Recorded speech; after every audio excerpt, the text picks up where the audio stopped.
Hi, it's Sarah from Floral, and today I'm going to show you guys how to make a beautiful Valentine's Day heart-shaped wreath using carnations. Watch along and I'll show you exactly how to make it.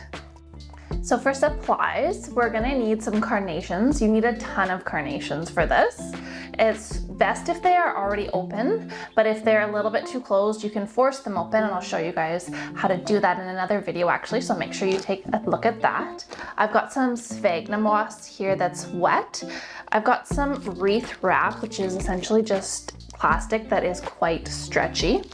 I've got a chopstick, I've got pruners, and then I've got here this wire frame in a shape of heart.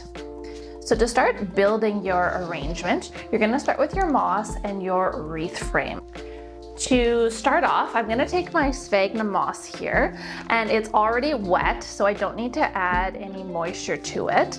And I'm just shoving it into the back side of the wreath frame where there's a bit of a crevice. If you soak the sphagnum moss, it uptakes a ton of water, which is great, but if you're hanging it on a wall, then it ends up actually dripping water everywhere. So I'm just going with the moss with its wetness level that it currently is in. And so just shoving it here into the crevices all around.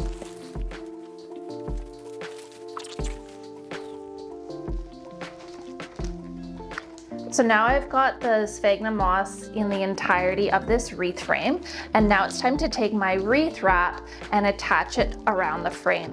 So I'm taking the end of it and I'm going to knot it onto the wreath frame.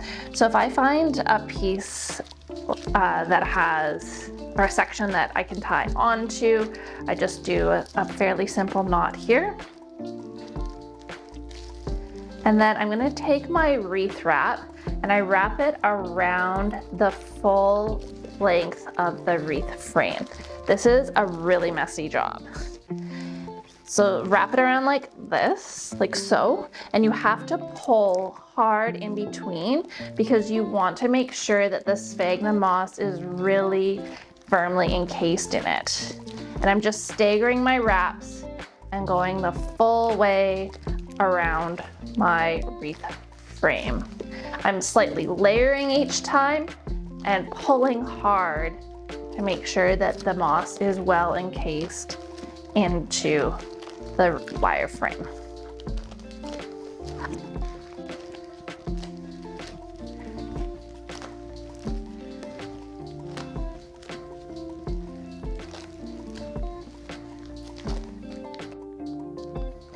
This is what it looks like when you have taken the wreath wrap and wrapped it around the entirety of the frame, and then you're just knotting it to end it off. So you can see I have a little bit of moss peeking through. That's fine. The carnations will cover that, or whatever flower you want to put in it. But you can see this is really, really tight.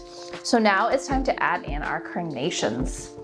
So I've got a couple different colors of carnations here because I want this to be multicolored. And so I'm gonna take the stems and cut them down quite a bit because they don't need to be nearly as long. And then I find it helpful to actually use a chopstick to pre-put holes into this wreath wrap. So I just take my chopstick and give it a firm poke and push it a little bit in so it creates a hole for the carnation. And then I take my carnation, just push it open a little bit, cut it down quite a bit. We need quite a short stem. Find that hole that I created with my chopstick and push it in here. So you can see it's sticking out a bit much here, so I'm just gonna make it even a little bit shorter. So then I take my next flower, cutting it shorter than the full length of the stem again, opening it up, taking my chopstick, pushing it in so I have a nice hole, and shoving in my carnation. I find it easier sometimes to actually work with this on the wall, and so that way you can really see how it's going to look when it's, how it's actually going to be shown. But today I'm just doing it flat to give you guys an idea of how to build it. So taking chopsticks, dig a hole, cut my carnation shorter, and shove it in the hole. So that's what you keep doing the whole way around.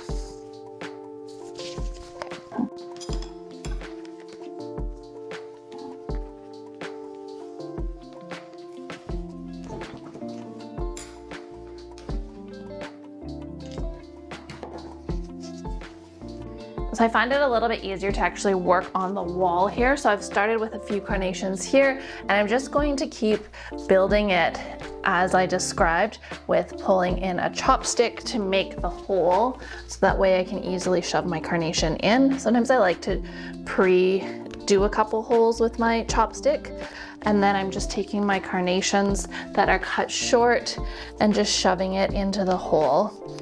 You have to push them pretty hard to actually get them to stay in, but you can see that when I have it on the wall, it's much easier to see holes. Like I can see there's one missing right here.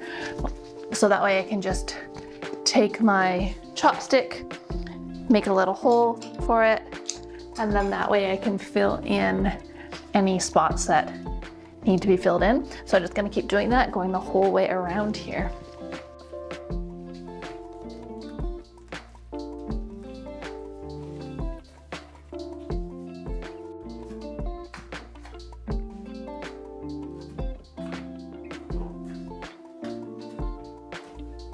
This is how your finished carnation heart frame will look like on a moss frame. So hopefully you guys enjoyed learning about this, and let me know if you have any questions. Thanks for watching.